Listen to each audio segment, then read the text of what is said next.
હું મકાતી પરિવારને ખૂબ ખૂબ અભિનંદન આપું છું. રેડ ઇવેન્ટ દ્વારા જે આ શ્રીમદ ભાગવત સપ્તાહ જ્ઞાન યજ્ઞનું આયોજન કરવામાં આવ્યું છે અને એમાં અંતિમ દિવસે ધારાસભ્ય શ્રી દર્શિતાબેન શાહ આપણી વચ્ચે ઉપસ્થિત છે. તમને અહીંયા આવીને કેવું લાગ્યું?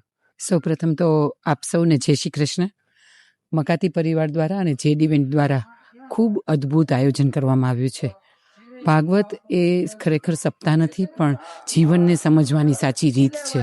અને એટલા માટે થઈને દર વર્ષે અનેક જગ્યાએ ભાગવત સપ્તાહ થાય છે. પરંતુ કહેવાય છે ને કે એનો એક શબ્દ પણ જો આપણે જીવનમાં ઉતારીએ સાચા અર્થમાં, તો આપણો જીવનનો બેડો પાર થઈ જાય. અને એ રીતે ધર્મ કલ્યાણના અર્થે, પિતૃઓના મોક્ષાર્થે મકાતી પરિવાર દ્વારા ખૂબ ભવ્ય ભાગવત સપ્તાહનું આયોજન કરવામાં આવ્યું છે.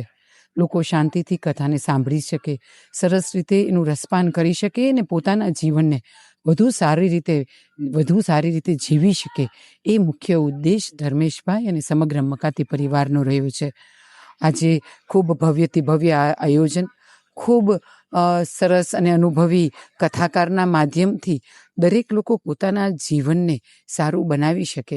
અને શાસ્ત્રમાં કીધું છે એ પ્રમાણે આપણે ભાગવતના એક એક શબ્દને આપણા જીવનને વધુ સારી રીતે બનાવવા માટે સમજી શકીએ, એ ઉદ્દેશ સાથે ખૂબ ભવ્ય આયોજન કર્યું છે. તમામ જગ્યાએ એક વૃંદાવનની આબેહૂબ પ્રતિકૃતિ, ગોવર્ધન પર્વની આબેહૂબ પ્રતિકૃતિ અને એના માધ્યમથી આખું ભાગવતની સાથે આખો માહોલ ઊભો કરીને લોકો ખૂબ સરસ રીતે રસપાન કરી શકે, એ મુખ્ય ઉદ્દેશ મકાતી પરિવારનો છે. હું મકાતી પરિવારને ખૂબ ખૂબ અભિનંદન આપું છું. અને એમના માધ્યમથી લોકોએ જે આ ધર્મનું રસપાન કર્યું છે, એ માધ્યમથી એ જે પુણ્ય કમાયા છે, એ માટે પણ એમને ખૂબ ખૂબ શુભેચ્છા આપું છું. આપણે સૌ ભાગવત સપ્તાહના માધ્યમથી આ ભાગવત ગીતા કે જે વિશ્વનો સૌથી પ્રાચીન, સૌથી પૌરાણિક અને સૌથી પવિત્ર ગ્રંથ છે, એ ગ્રંથને વધુને વધુ સમજીએ અને વધુને વધુ જીવનમાં ઉતારીએ, એ ઉદ્દેશ સાથે સર્વને જય શ્રી કૃષ્ણ.